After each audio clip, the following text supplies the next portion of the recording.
அந்த 3 கப்பல்கள், அதாவது பொருட்களை ஏற்றிச் செல்கின்ற கப்பல்கள், ஒன்று தாய்லாந்தில் பதிவு செய்யப்பட்டது, மற்றது ஜப்பானில் பதிவு செய்யப்பட்ட ஒரு கப்பல், மூன்றாவது மார்ஷல் தீவுகளில் பதிவு செய்யப்பட்ட ஒரு கப்பல். இந்த 3 கப்பல்களும் தாக்கப்பட்டிருக்கின்றன. அதில் இந்த தாய்லாந்தை சேர்ந்த கப்பல் மயூரி நேரி என்று அந்த கப்பல் நிச்சயமாக பெரிய பாதிப்பை பெற்றிருக்கின்றது.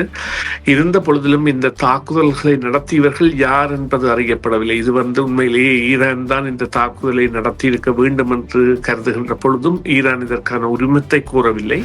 ஈரானும் இதற்கு இந்த இடத்தை இவர்கள் கட்டுப்பாட்டிற்குள் வைத்திருப்பார்களாக இருந்தால் இப்பொழுது $100 எட்டியுள்ள எண்ணெய், ஒரு பேரல் எண்ணெயின் விலை $100 எட்டியுள்ளது. அதனை $200 ஆக்கும் என்று கூறுகின்றார்கள். அவ்வாறு அவர்கள் செய்வதற்கு முயன்று வெற்றி பெற்றால் நிச்சயமாக எண்ணெய் பொருளாதாரத்தில் பெரிய மந்த நிலை ஏற்படும். குறிப்பாக இந்த கனடாவும் 31 நாடுகளும் என்றால் 32 நாடுகள் இவ்வாறு 400 மில்லியன் பேரல் எண்ணெய்களை விடுவிப்பது என்பது இந்த சந்தையில் ஏற்பட்டுள்ள ஒரு நெருக்கடியை குறைப்பதற்கான நடவடிக்கையாகவும், இவ்வாறு தங்களுடைய இந்த மீள் நிரப்புகை என்பது ஒரு சாதாரண நிலை வரும் பொழுது அவர்கள் அதனை அந்த சேமிப்புக்கு செய்வதாக இருந்தாலும் உலக பொருளாதாரத்தை பொறுத்தவரையில் இது நிச்சயமாக ஒரு வரவேற்கப்பட வேண்டிய முடிவு.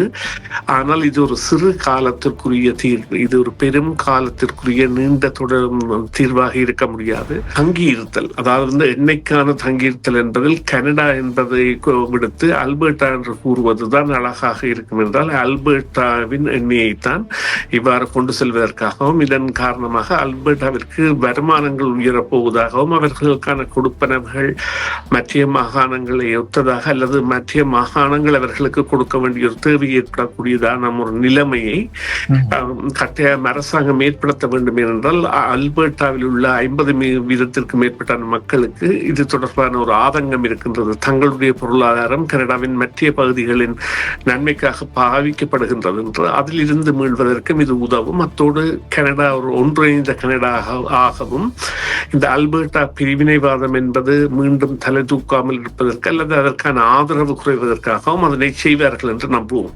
இப்பொழுது அமெரிக்கா அதன் பிரச்சாரத்துக்காக பணங்களை கொடுத்து கனடாவை ஒரு சிக்கலுக்குள் வைத்திருப்பதற்காக முயற்சி செய்து பிரிவினைவாதிகளுடன் இணைந்து செயற்பட்டால் சில வேளைகளில் அதன் பங்களிப்பு, இந்த பணம் என்பது எதையும் 10ஐயும் செய்யும் என்பது போல அது சில வேளைகளில் மாற்றத்தை கொண்டு வந்தாலும், அவ்வாறாக கனேடியர்கள் தங்களுடைய தேசியத்தையும் சுயநிர்ணயத்தையும் சற்றே விட்டு செல்வார்கள் என்று நம்ப முடியாது.